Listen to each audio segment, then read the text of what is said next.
समग्र कृषि सूचना विभाग अन्नपूर्णा एग्री स्पेस में स्वागतम सुस्वागतम।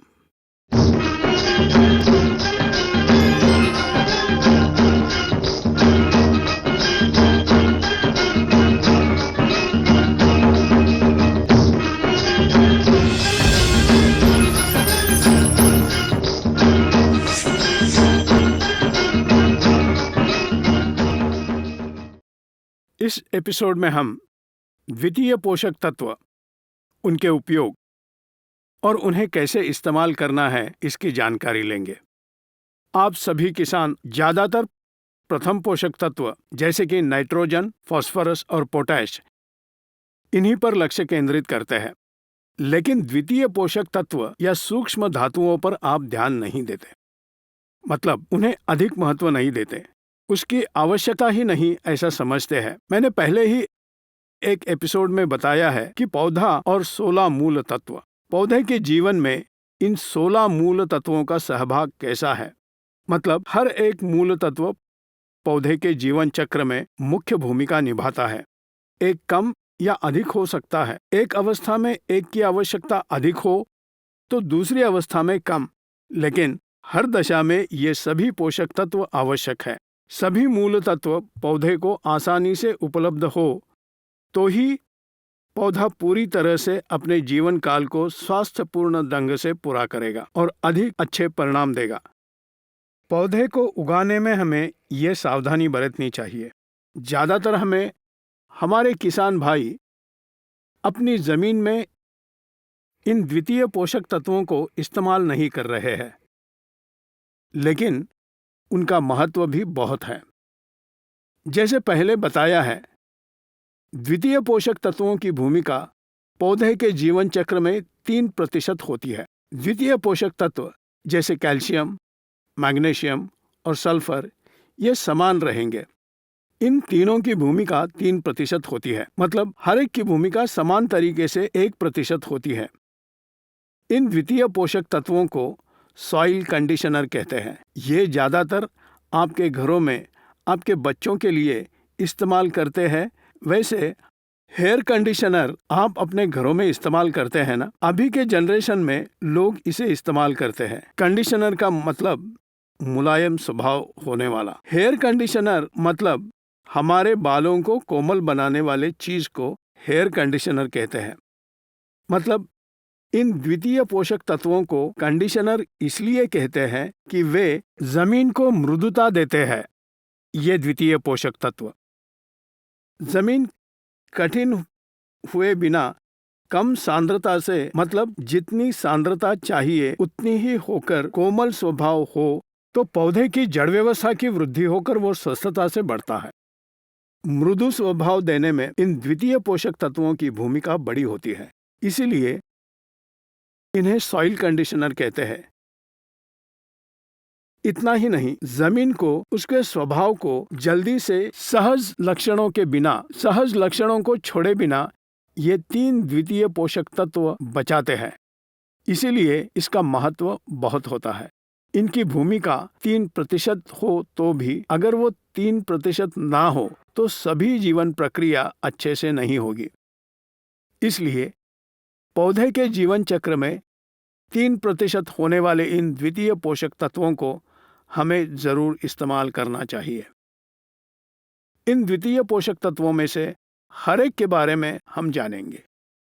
इस विभाग में हम मैग्नीशियम और उसका कार्य के बारे में जानेंगे, उसके उपयोग के बारे में, उसकी अगर कमी हो तो क्या होगा इसके बारे में जानेंगे। यह मैग्नीशियम मुख्यतः पौधा सौर शक्ति को ग्रहण करने में, सूर्य किरणों से सौर ऊर्जा को ग्रहण करने में मैग्नीशियम बहुत सहायक करता है। सौर ऊर्जा को ग्रहण करके पौधे का प्रकाश संश्लेषण अच्छे से होने के लिए, पत्ते हरे होने के लिए इस मैग्नीशियम की भूमिका होती है। उतना ही नहीं, पौधे के श्वसन क्रिया में हिस्सा लेने वाले एंजाइम को उत्तेजित करता है। मतलब जो कोई एंजाइम पौधे के श्वसन क्रिया में शामिल होते हैं, मतलब पौधा कार्बन डाइऑक्साइड लेकर ऑक्सीजन छोड़ता है। ऑक्सीजन छोड़ने में और जड़ व्यवस्था में ऑक्सीजन को लेकर कार्बन डाइऑक्साइड छोड़ने में जो भी एंजाइम हिस्सा लेते हैं, उन्हें उत्तेजित करने में मैग्नीशियम की भूमिका महत्वपूर्ण है। देखिए कितनी नाजुक प्रक्रिया मैग्नीशियम पर आधारित होती है। उतना ही नहीं, ये नाइट्रोजन को भी उत्तेजित करता है। पौधा नाइट्रोजन को अधिक संग्रहित करने में, नाइट्रोजन पौधे के जीवन कार्य में अच्छे से शामिल होने के लिए मैग्नीशियम भूमिका निभाता है। इतना ही नहीं, फॉस्फेट मेटाबॉलिज्म में भी फॉस्फेट कंपाउंड को पौधे के हर एक भाग में आपूर्ति करने के लिए इस मैग्नीशियम की भूमिका होती है। मतलब हमारे अधिकतर किसान ये समझते हैं कि मैग्नीशियम इस्तेमाल करने से ज़्यादा फायदा नहीं होगा, लेकिन ये भी नाइट्रोजन फॉस्फोरस से इंटरलिंक होता है। मतलब ये दो मैग्नीशियम पर आधारित होते हैं। पौधा पूरी तरह से ग्रहण करना है तो जैसे नाइट्रोजन हो या फॉस्फोरस हो या पोटेशियम पूरी तरह से ग्रहण करना है तो मैग्नीशियम जरूर होना चाहिए। इतना ही नहीं, सौर ऊर्जा को ग्रहण करने में प्रकाश संश्लेषण पूरा करने के लिए पौधे का प्रकाश संश्लेषण अच्छा होगा तो वृद्धि भी अच्छी होगी, पुनरुत्पत्ति भी अच्छी होगी। इतना ही नहीं, पौधे के श्वसन क्रिया में शामिल होने वाले सभी तरह के एंजाइम्स को उत्तेजित करने के लिए मैग्नीशियम की भूमिका बड़ी होती है। इसे किसी भी हालत में इसकी उपेक्षा नहीं करना चाहिए। इस मैग्नीशियम को ज़्यादातर विकास अवस्था में अधिक, पुष्पधारणा अवस्था में कम इस्तेमाल करना चाहिए। विकास अवस्था में ज़्यादा इस्तेमाल करना चाहिए क्योंकि ये पौधा नाइट्रोजन को पूरी तरह से ग्रहण करने के लिए, उसका इस्तेमाल करने के लिए इस मैग्नीशियम की भूमिका बड़ी होती है। उतना ही नहीं, प्रकाश संश्लेषण अच्छा होने में मैग्नीशियम की भूमिका होती है। इसीलिए मैग्नीशियम को हम पौधे के विकास अवस्था में, प्रथम अवस्था जो विकास अवस्था है, मैग्नीशियम का अधिक इस्तेमाल करना चाहिए। पुष्पधारणा अवस्था में थोड़ा इस्तेमाल करना है। इसका फलों पर कुछ भी प्रभाव नहीं होता।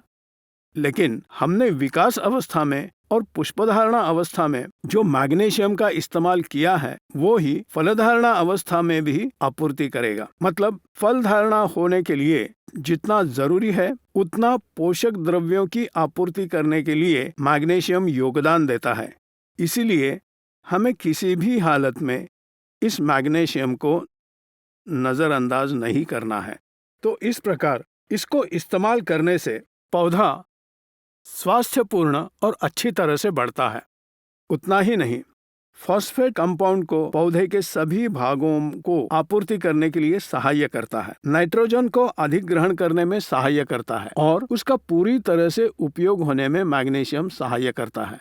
तो इतने सारे लाभ देने वाले इस मैग्नीशियम को हम जरूर पौधे के विकास अवस्था में अधिक इस्तेमाल करना है, पुष्पधारणा अवस्था में कम इस्तेमाल करना है।